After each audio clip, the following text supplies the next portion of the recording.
Good morning, everyone, and welcome to the Entrepreneur Factory podcast.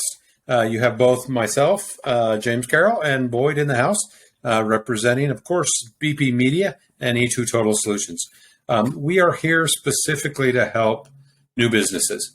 The podcast, of course, is called Entrepreneur Factory, and you can find us coast to coast anywhere that you listen to your podcast. So today's kind of an off day in the sense that Boyd and I want to talk about the 7 habits that are driven by incredibly successful people. And Boyd, you can talk about that a little tiny bit more. Okay. I'll introduce the book. I can do that. So 41 years ago, 42 years ago, a guy named Stephen Covey wrote a book called 7 Habits of Highly Effective People. Now, just recently, Jim and I, we took a challenge and we did a 1-hour training on this very book and how it applies today. And it really does still apply today. And so that's what we're going to be talking about. And but I want to tell you, this is an interesting book because it has sold over 40 million copies. It still sells over 1 million copies a year, and so it's still something of interest to a lot to Now, first off, go ahead, Boyd. I don't mean to interrupt you, but you have You have a connection both with the Covey organization and maybe a daughter that's re-releasing some of the books. So tell us a little bit about that. So, yes, in fact, it was interesting. One day I was with a company I was working for. We were manufacturers representatives, and my boss at the time, he and I were down in Utah County, and he says, we got to stop by one of my old professors. He has something he wants me to read. And so we were down there, and this is 1989.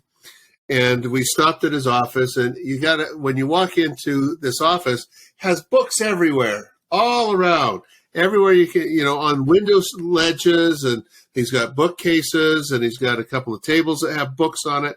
And I said, good heavens, have you read all of them? He says, almost all. I still have this table to go.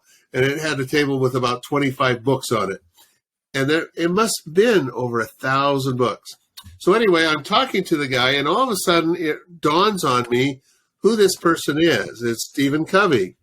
And the reason it would dawn on me is I know his daughter, Cynthia. I'd known her since 1976 is when I met her. And we worked together on a project, and it was fun to do with her. And, I knew her dad he did books. He had several books. But I had never met him until that point. And so it was fun to just get to know him. And, of course, I knew his daughter, and she got married to someone that we were working with. So it was fun. And this was before, this book really is what took his career to a whole new level. And so, and the whole idea is this book is to help others go to a whole new level as well. So let's talk about the habits. We're not going to cover it as extensively as we did with our other class that we did a few weeks ago. But habit number 1 is to be proactive. Hang on, I'm going to cut you off. Okay. Before we actually planned the 1-hour class, I thought, oh my goodness, how can we actually regurgitate this? And I reread the book, and I have to tell you that I was so impressed again. And now, for us to consider covering it in 20 minutes is beyond the scope of I can't even imagine it. So you jump in, and we'll roll through it pretty quickly. But my goodness, there is so much information here. You guys have to read the book. You have to go buy the book. Let's make it 1,000,001 cells because it is an awesome book. So. Yeah. Now you can also go and find our. We did this training on what is called Success for 2022. It's part of our business success conference that we did last week. Or I guess it's been 2 weeks now. But anyway, you can hear the full 1 hour conversation that we have about this. So today we're just simply giving you the very, very short, some people would call it the Reader's Digest version. That's what we did the other day. This is even shorter than that. This is the Cliff Notes of the Reader's Digest. That's what I was going to say. So there we go. So jump in. So the key, though, here is habit one is called be proactive. And this is all about you've got to take control of your life. And you take this whole situation of life and you say, I am in control of my life. And so you say, I will control. When somebody makes me angry, they're not actually making you angry. You're making yourself angry. And that's what this is all about, is saying, I will not choose to be angry. I will choose to do whatever it might be. So it's taking an initiative to act rather than to be acted upon. And that's one of the big things that a lot of people who are successful have going for them. The other thing is delete from your vocabulary, I'll be happy when, and then you fill in the rest, or if only X would happen. Don't do those, because then you're relying on something else to bring you the happiness, and that's not what this is about. You choose happiness and success right from your own mindset, and it's yours to keep. So that is habit number one. So let's go to habit number two. Jim, you talked that one on. Yes, habit number two was fascinating in the sense that it started the chapter with you kind of envisioning your own death. And what would people say about you at your own death? I don't want to say I'm fascinated with death, but I've been fascinated with it for a long time in the sense that I started to skydive when I was barely 19 years old. And at that point in time, I kind of had to reconciliate the idea of dying at 19 years old. So think about that. And what would people say about you at that point in time? What would your business associates say? What would people say about you? And so, I made some decisions a long, long time ago. I'm not quite as old as Boyd, but thanks. But I made some decisions a long time ago. And, would I be happy with my life? Would I be happy with what people would say about me? Those are all kind of decisions that you had to make. And the chapter kind of goes through, things like security. Do you have a sense of worth? Are you happy with the direction in your life? Are you wise? Do you have a perspective on your life? Do you have the power to act in your life? And the power, is also reflected by your spouse, your family, your money, your possessions, your pleasure, your friends and enemies, which is an interesting concept. How would your enemies think about you is an interesting concept. But church and self, so how would you run through those things in your life? How do you work through those, I want to say problems or solutions? They're a great, idea on how to think about those things in your chapter. And in that chapter number 2. And I would love to bloviate, but I could go on for a couple of hours of myself on this one chapter. But we have to get through this. So let's move on to chapter 3, Boyd. Well, before I go to habit 3, one thing that I always loved about chapter 2 was you always look at it and you make the goals for your long-term goals. What's your vision for your life? What's your vision for your business? And we're talking about business here today. And, we're actually on the sales and marketing side of things today. And this is actually, there's some things that are going to tie into it. So think about your goals and think about those goals that you have set for yourself. Then let's go on to habit 3, which is put the first things first. Now, what does that mean? So if you could do one thing on a regular basis, what would it be that could make a tremendous positive difference in your life? So you think about that, and that again goes along with that vision. What would it be? But you have to remember, when you start with a great big vision, you have to have these small little goals all the way along. And so that's what it really is. And this chapter is, again, huge, and it's all about utilizing time management skills. One of the things that I loved about this chapter is it says you must learn the ability to say no. You just can't take on everything. You have to, at some point or another, say no.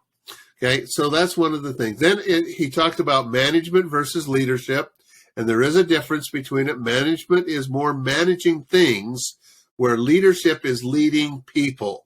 And you've got to understand that difference. And I'm not going to go into it because, again, we could go on for an hour on that one. But then it comes down to, on leadership, how do you delegate? And he talks about something called Stewardship Delegation, which allows you to let them choose the method that they're going to lead, how they're going to complete their project, whatever it might be, rather than you telling them, I want you to do it this way. You say, here's the goal in mind. You go ahead and do it any way you'd like. And that's a big thing. So, and of course, you've got to be able to manage yourself, and that's back to the time management. But in order to lead others, you have to be able to manage yourself. And you have to also hold people accountable and have consequences and rewards. That's one of the big things he says. You know, some people, they say they're all about the consequences and not about the rewards. So that's what habit 3 is about in a nutshell. You know, I laugh when I hear you say that, but I was the worst manager when I was, 19, 20 years old. I was actually promoted to the management position. And I used to think of it in terms of giving people enough rope to hang themselves with. And that is not an effective manager. So that chapter was very, very powerful to me. But the next chapter we're going to talk about is chapter 4, which is win-win. And think about the win-win strategy. And I'm going to bust through them quickly because I know we're pressed for time. We're already going to be over time. But when you think about a win-win strategy, that's the ability to have you both be successful. And then you think about a win-lose strategy, which is where you're going to beat them. And then you think about a lose-win strategy, about where you're not going to get what you want. And then you think about a lose-lose strategy, and that almost always includes some sort of vindictiveness or unsatisfaction is probably the best term. And then you think about a win strategy, where there's actually no consistent or no winner really at the end of that, because somebody has to lose. And then you think about a win-win at the cost of a no deal, which means that nobody wins in that scenario. You both just agree to lose. And so, starting with the idea of creating a win-win strategy, I have to tell you a quick story. I've got a client that, we've been engaged for, over a couple of years, and he wants all of this stuff. And it's reached the point where I'm unwilling to give him things for free. And so I sent him an email recently where, you know what, it's going to start costing you things. This has been a conciliatory agreement over the last year, but now you're going to have to start to pay for it. And he wrote me a scathing email saying, you know what, that's not how this works. And so I basically said, yeah, this is exactly how it works. So we're going to have to come to a win-win strategy where he's going to get what he wants because he needs it and it wants it, and I want to provide it. I mean, I seriously want to help him get to the point that he wants to be at. But he's going to have to concede a little bit. I'm going to have to concede a little bit. There's other people involved that have already been conceding a little bit, based on my influence with them. And we're going to have to, all of us, coalesce and create a win-win strategy with this client. But this has been rattling around in the back of my brain that, my gosh, we have to find a win-win strategy with all of us, and it'll be successful. We will be successful, across the board with everything that we do. But this chapter in this book has been rattling around in the back of my brain thinking we have to find a win-win strategy. So at any rate, we're going to have to consider all the things that it makes to make it happen. So I'm going to cut it off there because I know we're getting short on time. Okay. But Boyd, you're on for number 5. Okay. And taking that win-win, that is part of the sales process, is what that really talks about. And then the second one is this next one, number 5, is seek to first understand and then to be understood.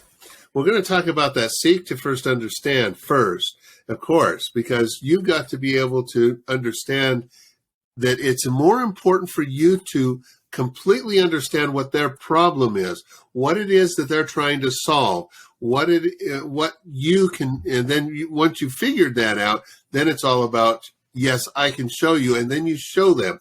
But let's talk about this. It's all about having a character of communication. Now, I'm going to tell a story here. Barbara Walters, when she was just starting out as doing interviews with people, she was interviewing Nancy Reagan. Now, Nancy Reagan ultimately became first lady, but this was long before she was first lady. She was a big movie star, and Nancy and her were there at on an outside event where she was interviewing her, and Barbara had her notebook and she was ready to write answers, but she'd read a question and then she'd be writing some of the answers down. Then she'd read her next question and she'd write the answers down. And on the third question, Nancy stopped her and said, "Can I give you a little piece of advice? I want you to listen to what I just said, and it will bring up the next question you should be asking, not what you have down on your paper, because you just missed a very important point. Would you like to start over and let's try that again?"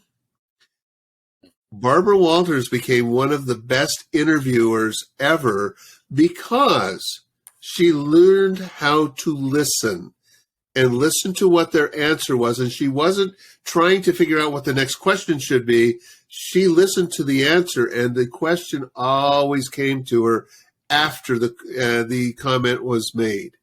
And that is what we need to do. We need to understand. We need to have what is called empathic listening.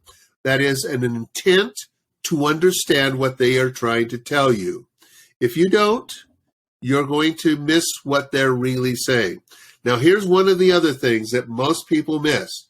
Once you've heard that, repeat back to them what you feel like you understand they were saying.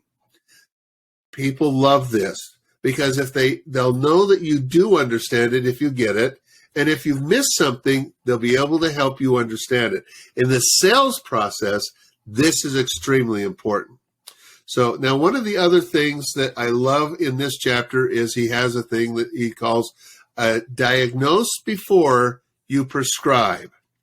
And Jim and I have talked about this before, and he gave this example. This is Stephen Covey, gave the example of he and his wife, they were out of town. I don't know if they were on vacation or a work thing. One of their kids had something, was having some problem. So the mom called the local place that their insurance covered, and the doctor says, "Okay, tell me about it. Tell me about it." So she did. She told him all about all the symptoms that the child was having and the difficulty they were having and that they were out of town. And the doctor says, "No problem. I'm going to call you in a prescription. Here's the local pharmacy. You can get it filled." Well, after she hung up, Stephen said, did you happen to tell him that the child that you're talking about is 3 months old? And she says, well, he never asked.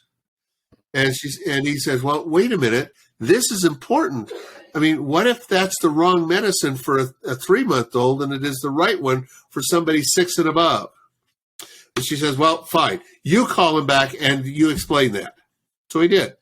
He called the doctor. Now, he's at a baseball game, and he gets called out, and he says, yes, what is it? And so Stephen explains, you just talked to my wife. You sent a prescription, but she failed to tell you, and you didn't ask. It's for a 3-month-old. And the doctor says, oh, my gosh, that is so important, and I'm so sorry I missed that. Yes, I've got to change that prescription. This probably would have killed your child. Now, that's the diagnose. You've got to diagnose it completely. When you're in a customer's office and you're trying to figure out what the problem is that he's trying to solve, you've got to diagnose everything on it. Keep asking the right questions, and even ask questions that are, you're going to say, hey, what can I do with this? Okay, so anyway, that is one of the big things you can do. Now, to be understood, you've got to present clearly, and you do it specifically to their needs and the problems that you have now understood. You don't ever cover anything additional because you don't need to. All you need to do is show that you understood, and then you're going to help them understand that you understand and have the solution for them. That's habit number 5. I have to, reiterate a little tiny bit that being a salesperson, all of my adult life, repeating back to them what you just understood from them is invaluable. I mean, that's one of the greatest skills that this book actually has ever taught, is that you need to communicate back to them what you understood, and then you can make that sales presentation or that pricing point so valuable. Again, I know we're in a hurry, but I'll keep going. I agree, but one thing though, it takes, if you take it and do it that way, it takes price out of it. In many cases, it now comes down to, this solves our problem no matter what the cost is. Exactly. And if you're more expensive than the competitor, but you understand what they're trying to say, it makes your value much higher than your competition. So anyway, moving right along. The next chapter is 6, Synergy, which leads right into this whole topic, or this whole communication strategy. And you need to be able to open your mind to what it is they're saying. So, a lot of times as a salesperson, we go into that meeting with a preconceived notion of what we want to sell them or how we want to do it. But you need to shut your pie hole and listen to what they have to say. And, and then once you understand that, now we can open our minds and all be on the same page, which is really, really important. The next, concept in the book is chaos. And for those of you that know me, know I'd love to live in chaos. And chaos is my environment. But you know what? That's not the environment for your client or your customer. You have to really be empathetic and understand what it is that they want to do, and not live in the chaos. I mean, I'm totally comfortable in chaos, but that's not the place that most of us want to live, Boyd included. There's people that are comfortable there and people that are not. So absolutely, create some clarity, create some non-chaos, and you'll be much more successful. As far as the business goes, you need to isolate and understand. So once you actually isolate and understand, then that creates two things. It creates trust and it creates cooperation. And cooperation is a word that we use kind of in our networking community. And it means that we understand and we want to cooperate, and we want to provide you what you need. So think of that as a very effective means of being able to come in line with what they need, and then create some trust from them, and then cooperate or be able to provide the things that they want and need. And that creates a win-win. I'm going back to my other chapter, but that creates a win-win strategy. And so go ahead. All of these just build on each other. And so, absolutely. Going back to the other chapter, that's exactly what it's about. Okay. That's absolutely true. And, when you read the book, I reread it, a couple of weeks ago before our presentation. And I just kept thinking, I know that, but how did I not practice it? Or how have I not remembered it? Or how have I not? So I would strongly recommend that you go back and reread the book. It was when Boyd first threw this idea out, I thought, oh, Boyd, we've all read that book 20 years ago. Well, guess what? I reread it with a new set of eyes, and it was so compelling and so informative, and it was very, very meaningful to me, based on the fact that I didn't remember what I'd forgotten, and it was so powerful. So please reread the book. You're gonna have to go buy a new copy now, but because it's on your shelf. Boyd, can you find it on your shelf? Is it back there? I actually have. This is the one that I actually have had for years and years. Okay, it is the 19. Let's find it here. This is the 1998 edition. This has been reprinted 45 times in the last 41 years. And so, you notice it only says 10 million copies. And so it's been a long time, being on the top of the bestseller list. Mine says 40 million copies sold. So you got one of the new ones. So I had to go buy a new one to reread it. See, there you go. So yeah, so it's been 40 million since 2019, and they hit it about 6 months before they hit their 40th anniversary. So isn't that cool? Yeah. So can you imagine selling 40 million books? All right, let's get on with habit 7. Now, habit 7 is really all about. Well, it's called Sharpen the Saw, but it's all about yourself. It's all about making sure you're becoming a better person. There are so many people out there that said, oh, I've been to college, I've done that, I don't need to learn anything more. That's bullcrap. Sorry, but it is. And it's not just in your business, it's in every part of your life. You need to be sharpening the saw. And he talks about a woods cutter that's out cutting down a tree, and a guy comes along and he says, boy, it looks like you've been working at this for a while. You're really sweaty. And he says, yeah, I've been working on this tree for 4 hours. And the guy says, well, maybe you ought to take a break and sharpen the saw a little, and it'd go much faster. And he says, I don't have time to stop and do that. I got to get this done. That's what a lot of people do.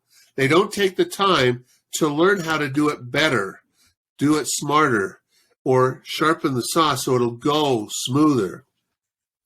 There's 4 different areas that he talks about. I'm not going to go into each one of them specifically, but there's physical, which is all about, doing some exercise, nutrition, stress management, things along that lines. There's spiritual, and this is all about coming up with your value clarifications, your commitments. It's all about study and meditation. Okay, and that's all within spiritual. Mental is all about reading. Now that's reading these type of books that's behind me, or I recommend get this one and read it. So read it, visualization, planning, and writing. He says those are the things that are going to help you mentally. In fact, I just saw a study the other day that said reading will help you from getting Alzheimer's as quickly. And then I was read another study by the same university a year later, and they said writing after you've been reading is also extremely helpful for helping your mind stay sharp lots longer than most other people. The fourth one is social or emotional. And so this is all about giving service, having empathy for others, synergy. Jim just talked about synergy a few minutes ago. And then intrinsic security. This is within yourself, you feel secure in what you are doing. And you need to figure out what makes you have a fulfilled and happy life. And then once you do, then sharpen your saw to go toward that. And that's the book. Now that is the Cliff Notes of the Reader's Digest version of this really good book that you got to go read, and you will go, oh my gosh, these are still practical things today. And I want you to, I'm going to tell you, we need to sell another million books for Stephen Covey.